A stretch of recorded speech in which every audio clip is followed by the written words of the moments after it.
Hello and welcome to Three Skulls Tavern. I'm your host, Matt, and this is the start of some project I've been thinking about and talking about for many months now. And as you might be able to notice from the format of the screen you're looking at right now, it's slightly different to what I was talking about. I was talking about doing a solo Star Wars campaign using the Starforged engine, and as you can see, I'm not doing it solo. I'll talk about that in a minute, but first let me introduce my friend Sophia from the Iron Home channel. If you're interested in watching, if you're interested in Starforged and Ironsworn, you might actually have come across Sophia either in one of the very many communities or even across Sophia's YouTube channel. But Sophia, welcome to the channel again. Thank you very much for having me. And yeah, I guess before we do like a quick introduction, just to let people know why I'm doing this, um, I've been struggling to find the time to actually start recording this campaign. And I think if I was still going to be doing it solo, I wouldn't be doing it right now. And I was having a chat with a friend, and they suggested why not do it co-op, because with co-op you're a bit more motivated to do something. You've got another person kind of relying on you to start. It's just a lot easier to play. You can bounce ideas off of each other. There's not as much pressure. And I thought to myself, well, I thought two things. The first one was, that's a really great idea. I have actually played Ironsworn co-op quite a bit before, and I've played it, I think, once solo, and I just way prefer playing Ironsworn, at least when I've played it co-op. It was a ton of fun. And the second thing is that it's still almost exactly the same experience playing solo. It's just you've got another person there to help with the heavy lifting in terms of looking things up, in terms of coming up with ideas if you get stuck. Because the principles behind how you play solo in Ironsworn and Starforged are exactly the same solo and co-op. It's just you've got a second person there to kind of tell the story with you. So it really was a no-brainer when I started going down that route. And I asked Sophia because Sophia and I have played many games together, and I know that Sophia is passionate about Ironsworn. Passionate is probably not even a strong enough word for it. It's the only thing I play. Yeah, after having been kind of flirting with many systems over the years, Ironsworn and Starforge is the one I know that you've kind of stuck with probably the longest. Anyway, and also I've really enjoyed every game I've played with you, Sophia. So it was kind of a no-brainer. You're an expert with the system. You're a friend, and you're somebody that I enjoy playing with. So it just kind of, once I thought of that, I asked Sophia if she would be interested, and the answer was like yes, but enthusiastic yes. And that was like a couple of days ago, I think. And we're now here like 2 days later recording. And we're going to be recording all of the sessions, sort of not quite back to back, but we're recording in batches. So when you're watching this, you're going to see like hopefully a 30-ish minute episode. When you watch the second episode or the next episode after this one, we're going to be wearing the same clothes. It's going to be the same lighting, because we're recording in batches. And the idea is that we're going to try and record 30-minute episodes in 2-ish hour sessions, and we're aiming to do 3 of them. So we're hopefully going to end up with about somewhere between 6 and 10-ish episodes by the end, and hopefully have a nice little story arc going with Starforged. So that's the plan behind this. That's why I'm not doing it solo. But I still kind of think it's very much the same sort of idea that I had originally. And I'll stop talking now. And Sophie, if you just do you want to give a quick introduction of yourself, plug your channel, etc.? Oh yeah, sure. Again, thank you, Matt, for having me here. My name is Sofia Beralda. I run the Iron Home channel, where I started playing Ironsworn. I started an Ironsworn campaign. I finished that Ironsworn campaign, and then I started playing Ironsworn in different settings. I switched to Starforged after a bit, and I did a whole series of one-shots, and then I did a Stardew Valley, which still isn't finished and will probably remain unfinished. Don't let anyone know. But I've been taking a bit of a break because it's very, very hot here to record. So once the weather cools off, I'll get back. But yeah, I do a lot of of that. I basically just love Starforged. It's definitely, like I've always saying online and Twitter and stuff, it's changed my life because you play when you're sitting down to play, and then the rest of the week you don't think about it. You don't need to even worry about it. You just come to the table, you have some fun, and that's it. It stops there. It's great for people that have anxiety or have very little time to prep. It's wonderful. It's amazing, and yeah, it's literally the only thing I'm playing right now. So yeah, you can check out my channel Iron Home if you want to, and that's about it. Yeah, once again, there'll be a link in the description below if you want to go check it out. Cool. So, without any further ado, let's jump in and start talking about how we are approaching this. So what I'm going to do is I'm going to show what we've got set up in Foundry. Now, I know people might be expecting, because I've done it for previous campaigns, like for when I did the One Ring, I did some tutorial videos on how to set up Foundry for the One Ring. I don't feel the need to do that here for Starforged because somebody has already done it. And who might that be? Well, it's Sophia from Iron Home. So there'll be another description in the link below if you want to check out a Foundry tutorial for setting up Starforged, because Sophia's done it. I had a watch of it myself when I was setting up. I was like, well, I'm not doing this again because there's no need.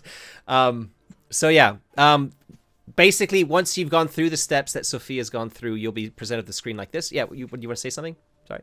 No, I was just gonna say that. Oh my god, I forgot his name.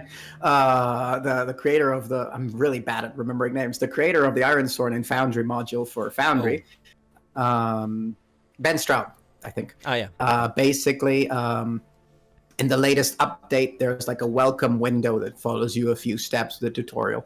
So that should also help. If you're updated to the latest version, you should also get that, hopefully. So just wanted to mention that. That's a good point, and I'll just quickly open this to show you what versions of both Foundry and the Starforged module we're running with, because in future, if you're watching this, probably even a couple of months down the line, it's probably going to be changed a little bit because Foundry goes through quite a few big changes on a regular basis. So we're currently using version 10 of Foundry, build 291, and we're using the 1.20.5 version of Ironsworn. In terms of modules, if you want to see the modules that we're using, these aren't all necessarily necessary, but they're the ones I tend to use all the time. And I'm just showing it because people always ask in the comments, like, what are the modules that you're using? So I'm just gonna show the list here. Go ahead and pause it, take a note of them. I'll scroll down a bit, and that's it. There's a lot of some of these are dependency modules, like the socket lib, for example, the lib color settings, library chat commands, lib wrapper, etc. So, and in fact, the Mythic GME tools, I was playing around with them when I was installing this just to see, like, oh, there might be something there that we might want to use. We're probably not going to use it. So again, this is pretty much a standard list of the modules that I tend to use in most of my games, and plus Mythic. But again, yeah, so feel free to go through that list and have a read of the various modules, and if they tickle your fancy, you think they might help, then feel free to install them. I must say, after installing all of these, I haven't had any crashes. It's all very stable. If you've not really done much module, using lots of modules before, and you've played around with Skyrim mods or something in the past, or Fallout mods. You're giving me... Is it gonna crash my Foundry? No, that's not. It's very stable. Yeah, you're giving me Skyrim flashbacks when you start saying, "Oh, I've installed all these add-ons and it's stable." I'm like, "Oh my god." I started a Skyrim game recently, and I told myself I'm only going to use a couple of mods, the unofficial patch, and just a few. And by the end of it, it's like I spent 2 days, like always, and I had like 80 mods going, and I was running all the various different patch programs that they have for Bethesda products to make it work, and it worked really well in the end. So I was like, well. And then you never played it because we I did play it. I did play it actually. Okay. I did play quite a bit of it actually. But yeah, for like maybe a few weeks, and then I stopped. Oh wow, that's. Yeah. Anyway, I normally just patch it for like a month and then never touch it again. Anyway, back over to Foundry. this is modded. This is like where there are modules being used. So if you're not using any modules and it looks a bit different, that's probably why. For example, there's a minimal UI that I like to use, which kind of shrinks down some of these things, and it won't match exactly what kind of vanilla or default Foundry looks like. Anyway, so the first thing that Sophie and I talked about when we were thinking about how to do this was, by the way, I very much took the campaign pitch that I came up with using OpenAI,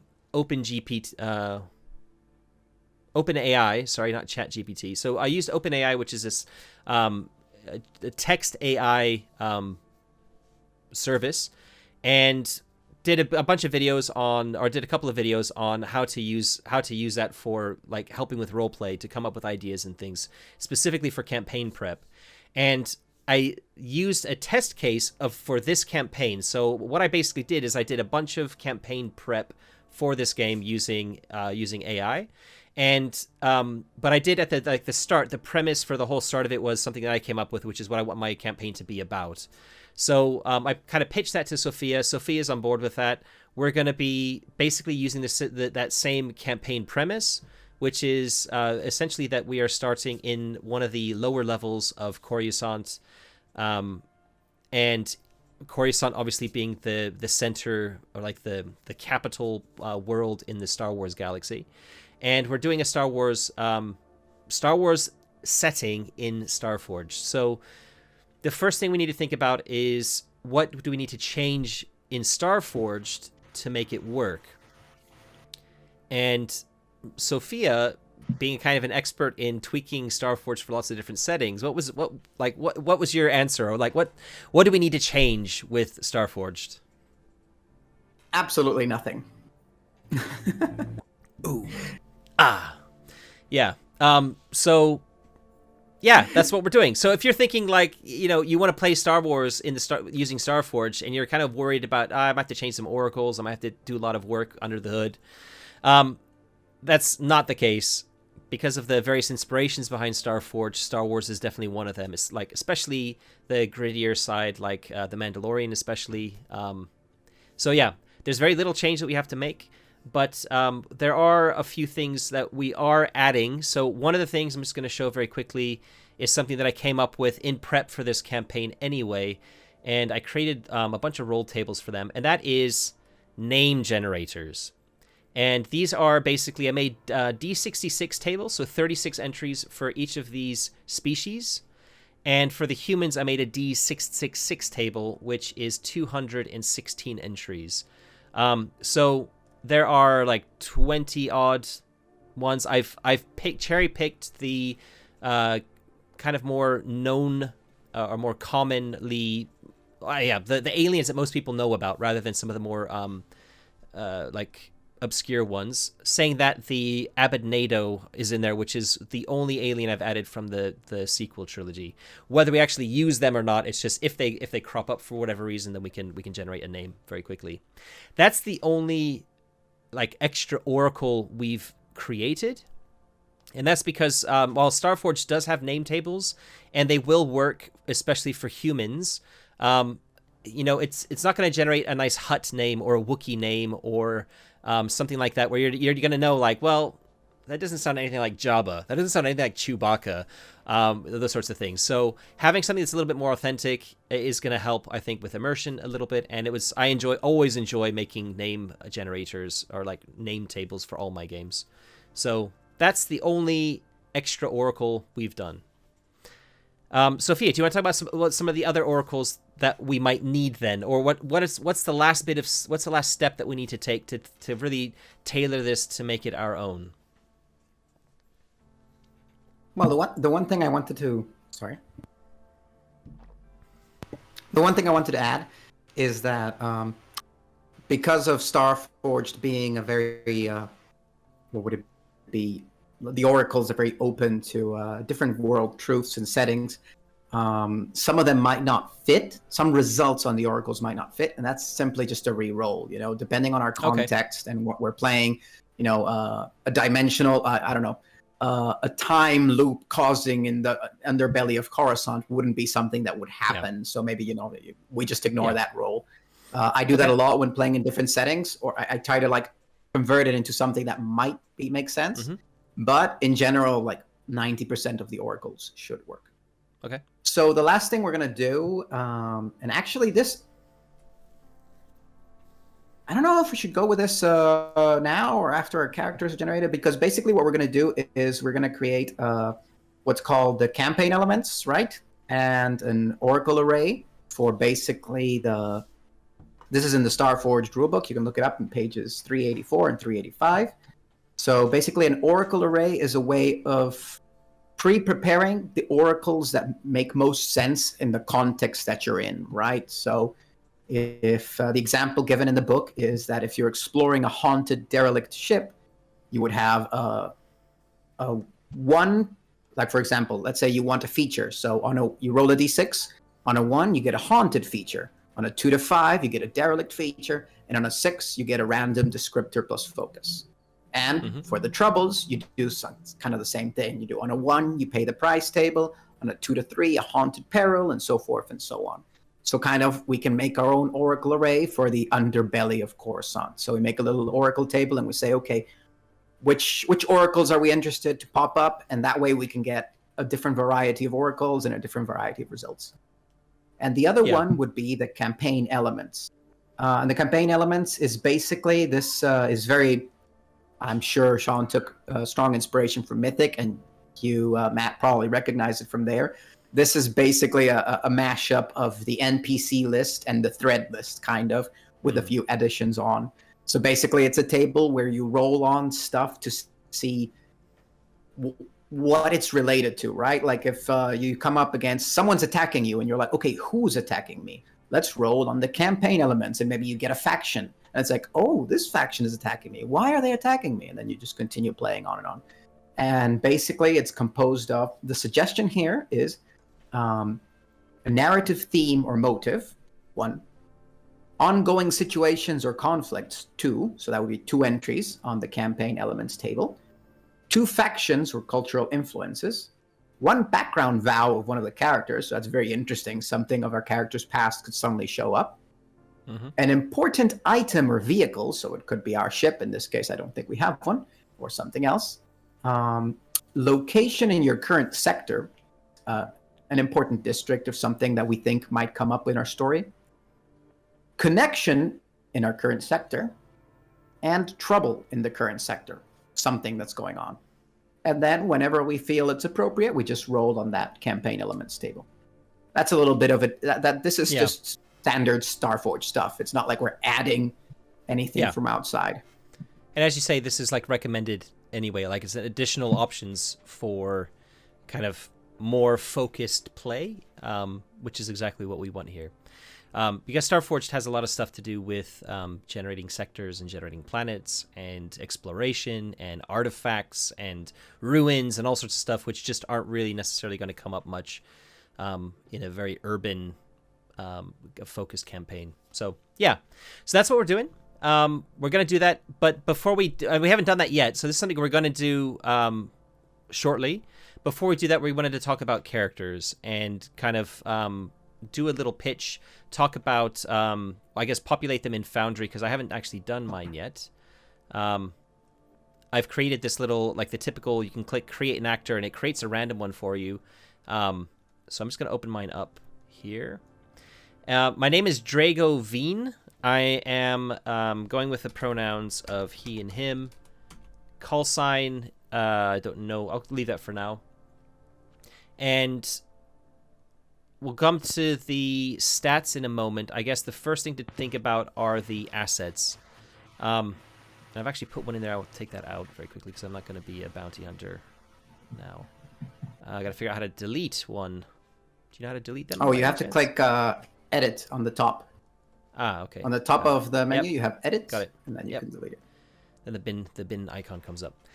Yeah, so let's talk about concepts. I'll start with mine because I know Sophia and I talked about this before we started recording, and Sophia has a number, like I think 3 or 4 different character concepts that she's kind of thinking through, and I've got one very specific one, and I'm playing a kind of generic character, really.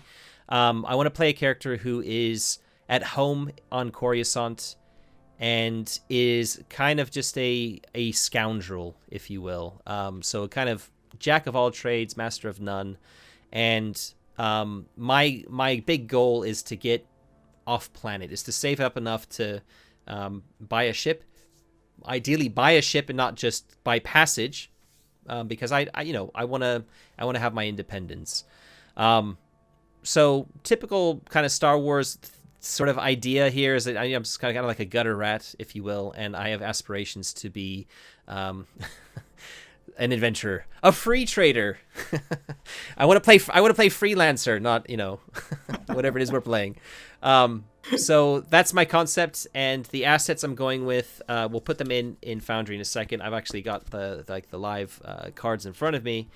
Are the two paths I'm going with are scoundrel, because that obviously makes a lot of sense, and that really is focused around like lying and bluffing and stealing, that sort of thing.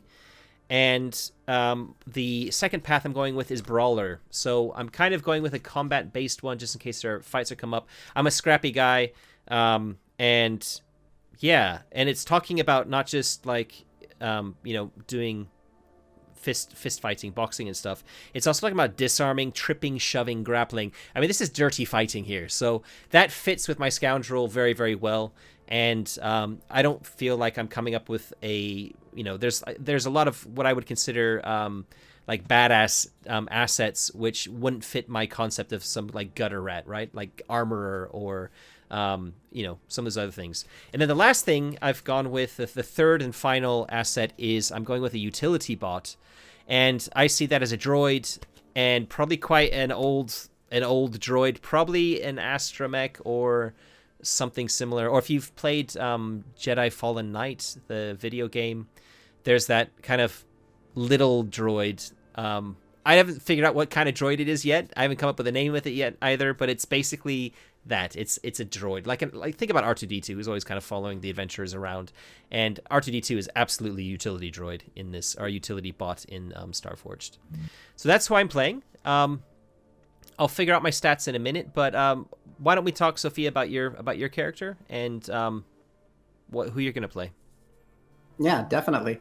It's funny when we're talking about modifications to make the Starforged to play Star Wars, when you have utility bot, combat bot, protocol bot, which is basically a protocol droid. Yeah. You have all the Jedi powers as assets. You have bounty hunt. You have literally every single thing from Star Wars in this game. Yeah, you really do. But yeah. Yep. So yeah, just like a side note, we're not going to be doing that. But if you want to play a Jedi in this game, you can. All the powers to play a Jedi are here. Yeah, I mean, you could even play. You could be the Mandalorian and do a Mandalorian campaign solo, because you can absolutely build the Mandalorian. Yes, I mean, Sean does these Twitter threads every now and then where it's like, let's build this character with the game, and I think Mandalorian is definitely one of them. I can see that. Yeah, for sure. I think there's even an asset for like your personal finely crafted armor, and it's like, where this sounds familiar. Yeah. But anyway, so I was thinking of playing a escaped convict, so basically a toughened loner kind of character. Mm-hmm. That for whatever reason we're friends, or we know each other, or we rely on each other. Obviously, if you want to get out of here, I want to get out of here too. I'm wanted by the Empire for crimes unknown. And yeah, that's what I was thinking. For assets, I was going to go with fugitive, outcast. She's a bit of a loner, and scavenger. She finds the way to survive. Yeah. Those are the three assets I was going for my character. Awesome. Yeah, scavenger works really well for the underbelly too, I think. Just for a bit of lore, I've done a little bit of I've watched a couple of YouTube videos where people are kind of diving into the lore of the lower levels of Coruscant. I've read a lot of like Star Wars Legends novels and stuff. Some of them are actually spent a little bit of time on Coruscant. So I know a little bit about it, but really everything that we're creating in terms of lore is really coming from this like OpenAI session that I had, where it's kind of generating neighborhoods and locations within it, NPCs, factions, etc. But one of the interesting things is when you go to the very, very bottom levels, like what happens in Coruscant, as you can kind of imagine, is everybody at the top, all of their rubbish goes down into the lower levels. So you've got like all of the waste from the different levels of higher society, if you will, like people in higher social classes than you, kind of below you. And I think that's kind of interesting. Like, it's not just, so you almost imagine like there are entire lower levels of an entire planet that are just junkyards. There's going to be discarded machinery. There's going to be, as well as all the general rubbish that you would expect to find. So yeah, I find that kind of really interesting. I think for like a scavenger character, that's a really cool idea as well. Like, you can probably always find something, if you need it. Like, maybe not working, but like if you need parts or you need scrap, it's gonna be pretty easy. Yeah. I imagine the reason why my character is right here in the lower levels is because, lack of authority, lack of imperial authority searching for me. So that's a place I can survive. I scavenge. Yeah. I make my own way. Yep. Cool.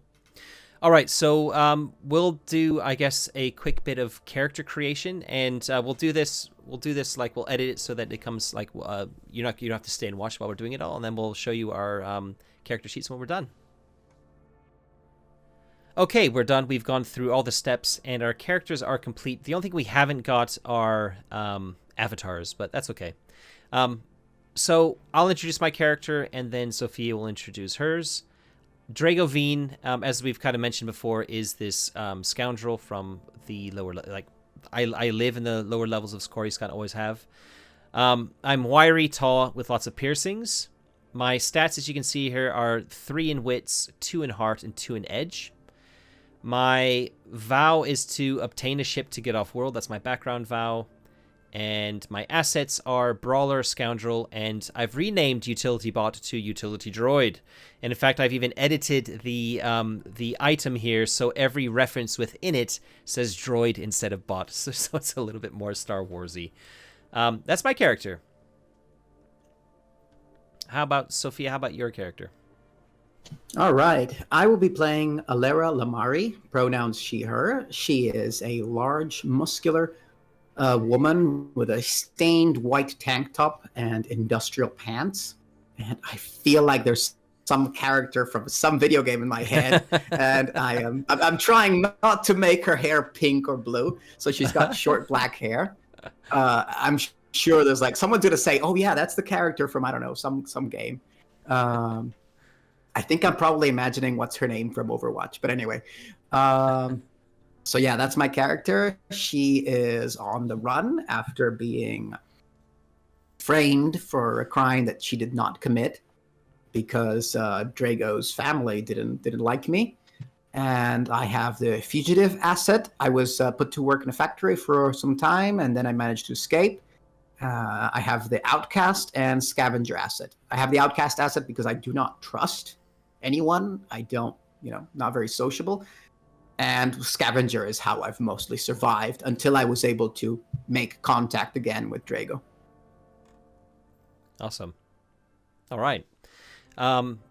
Yeah, and your background vow. Oh, and the background vow. That's right. I just forgot about that. My background vow is to prove my innocence, which, considering the Empire, is obviously impossible. It is. Okay, awesome. So those are our characters. The last thing to do then is I'm actually just going to add to my character that I have dyed. What color hair am I going to have? You just mentioned dyed hair, and I was like, oh, that will fit with me. I'm gonna go with green, dyed green hair. I don't know why green. It's one of my favorite colors. All right, so those are our characters created. We just last thing that we need to do is just to come up with the campaign elements table that we discussed earlier in the video, and maybe come up with an oracle array to start off with. So we're gonna do that now. And again, we'll kind of edit out all the work we're doing to put them into these roll tables, and we'll show off our efforts after a bit. Okay, so we've spent a little bit of time putting some of these oracles together, and this is what we've come up with. The action and theme and the descriptor and focus are so that they can be rolled two at once when they're being put in within these arrays. And to do that in Foundry, just to show you very quickly, you make it a 1D1 table. You add both of them in there, as we've just dragged these from the compendium rather than the roll tables, but you can also drag a roll table in as well. So you literally just drag and drop them in. And if you have action and theme, they're both within the range 1 and 1. That means every time you roll it, it's going to pick both of them and return both of them in the order that you've got them. And the same goes with the descriptor and focus. So that's just a way to make sure that you can have one thing doing multiple tables at the same time. That's how you set it up. So for our campaign elements, what we've done is we've used the recommendations from the Starforged book in terms of, there's basically 10 items. They're all weighted as effectively the same, but you do have multiples of some of them. Like there's 2 factions, for example, 2 situations, but they're all weighted exactly the same. So our theme is escape. The 2 situations which we did roll on the Starforged situation tables were social strife and clash of cultures, both of which work quite well for Coruscant. Because there's obviously a lot of social imbalance, and there's a ton of cultures represented on the planet because it's the capital, or it's the center of the galaxy, if you will. The 2 factions, we rolled twice on the tables from the campaign document I put together before, but we've then rolled on the Starforged faction name tables to come up with the names of these. So the Twi'lek gangsters were from the document. We decided to call them the Court of Serpents. And this mysterious purveyors of rare artifacts are called the Forsaken. Our vow, we're taking my vow, which is to obtain a ship. The item, we're going with my droid as the item. The location is, again, we rolled randomly on the list of locations that were in the campaign document, and we came up with the Palace of Forgotten Secrets, which is an abandoned palace down on this lower level that we're on, and is believed to be the hideout of a crime lord, and probably very well defended, etc. Our connection is something that we rolled randomly also on the NPCs in the campaign document, and we came up with Reese, who is a Rhodian gambler and a con artist, and they'll come into play at some point. We've also added Reese to our connections tab on our character sheet. And last but not least, the trouble is something that we did roll on the Starforged trouble tables, and we came up with factions on the brink of war. So these 2 factions are at loggerheads, effectively. So that's the campaign elements, and we'll roll on that. It's a simple D10. It'll pick one of those things and return it when we need to consult it for whatever we need to consult it for. And we've come up with 3 different arrays, and they're all about specifically location-based arrays for the underbelly, where we are. And those 3 are features, opportunities, and perils. And for each of these different things, there are a bunch of feature tables and opportunity tables and peril tables in the Starforged book. So what we've done is we've looked at the 3 that are the most applicable to the underbelly. And if I just show you how they look here in the compendium, under features, you can see where it says location themes. We have things like inhabited, mechanical, infested, haunted, etc. So what we've done is, for all of them, we've gone with the first feature is the inhabited feature, and it has a 70% weighting of that coming up. The second one is ruined, because there's a lot of ruined things around here. And the third one is mechanical, because there's a lot mechanically going on in Coruscant, it being a city planet, effectively.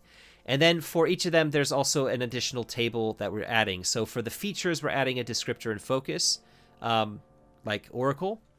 For opportunity, those are the same 3 with the same weightings. So this is also inhabited opportunities, ruined opportunities, and what was the last one? Mechanical opportunities. And then we have an action and a theme. And for the last one, for peril, we have the same 3 perils that we talked about, same weightings. And the last one is the pay the price oracle. So that is what we've done. That's all we need to do. We are now ready to play the game. We've now set up the game, and we've just shown you what we've done, so you got a little bit of a follow-on kind of Foundry tutorial, if you will, from what Sophia's tutorial that she's done previously. And we'll just end this first episode with maybe like a starting scene, maybe. Oh, go on, Sophia. We actually don't have our inciting incident, which is the final step. What drives us to action? Perfect. So let's do that. There's a table for that because it's Starforged. Yeah. That should actually be like the quote phrase, like Starforged. There's a table for that. There's a table for that. So that's under session moves. Creation. Oh, it's over on the oracles again. Yeah. Inciting incident. Do you want to roll it or should I roll it? I can roll it. Let's go ahead and take a look at that. Aid a starship caught in a space-time fracture. So this is what I was talking about. So let's re-roll that because that's obviously protect a fugitive from a relentless bounty hunter. Ooh, you or someone else? I think we'll go with someone else. Let's go with somebody else. All right, well, let's go with someone else. Let's go with. You know what I thought? I thought the following. I think our connection, Reese, a very long shot, has some intel on getting a ship. A very, very long shot. It might not be even real, but it's a possibility. But when we try to find Reese, he's not in any of the drinking holes he's usually at. No one knows. And then we heard the rumor that there's a bounty out on him. And there's this ruthless bounty hunter after Riz. So that could be our starting incident where we're trying to rescue Riz from this relentless bounty hunter. We're trying to track him down. Yeah. Yeah. There's a chase almost, like who can get to Reese first. Us or the bounty hunter. Okay. I like it. And we could add, because let me see the chapter. I can't remember where it is, so I'm just going to search for it. But basically, Starforged has the option of clocks.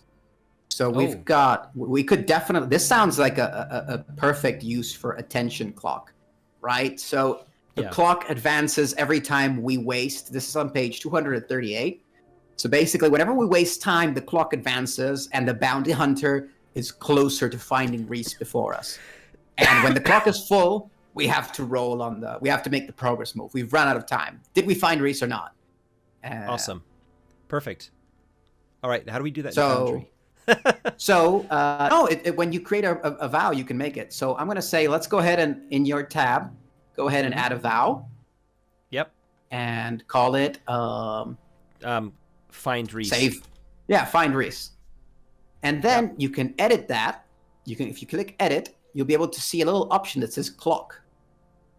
And you can click on it and it makes a clock for you. And like I said, track as well, or it's just a clock. It's just a clock. Okay. So you can. Oh no! Wait! You do need a tracker for the quest. Sorry. So basically, the track is for our quest, and the clock is for the threat, the tension. So basically, when we waste time, we fill in the clock. When we make progress, we fill in the progress track as usual. So how many segments do we want for this? That's what I was thinking. I think this is a troublesome vow, right? We're not going to spend too much time on this. No, this is just our inciting incident. This is our starting hook to get us going. Yeah. So I would say a 4-sided clock to keep that tension high. All right. And I close that, and the clock is actually showing on my character sheet as well. Which is great. And you can. It's beautiful. Ben and the rest of the team has this is for a fan-made module. This is amazing. The quality is incredible. It is really good. We've got our inciting incident, which is we need to find Reese, and let's very quickly do something with it. So what's the first place we're going to go looking for him? I think it makes sense that we're probably going to go to a place that he tends to frequent very often, right? He's a gambler, so it's got to be like a casino. I mean, not a casino. It's not going to be fancy, but there's got to be some sort of like cantina that has a lot of people, gambling at it, playing at various different like card or dice games or whatever. So we'll head to one of those. Do you want to come up with a name for it? I guess I don't think we really have we don't have a name generator for kind of like bars and those kind of places here. We might have some bars. I might have some in the document. Let me see very quickly if we have one there. A seedy casino. Here we go. The Iron Moon. Iron Moon. Wonderful. So the Iron Moon Casino, a seedy casino run by a Nymodian crime lord. I don't like it being a Nymodian because they're not... it does... Yeah, whatever. This is a favorite haunt of smugglers, gamblers, and other shady types. There we go. The Iron Moon. The Iron Moon in an Iron Sworn spin-off. I thought it was perfect. Okay, so we head off to the Iron Moon, and I think this is also likely to be where the bounty hunter's going to be going as well first, because this is, that's the typical place to look for him. But it's also, there's a high likelihood that he'll be there. So it's kind of like, we need to get there before this guy does. Or we don't know actually if it's a guy, or if it could be a droid. It could be anyone. Do we know the nature of this bounty hunter, or we've just heard that there is a bounty hunter after Reese? I imagine that, actually, you know what?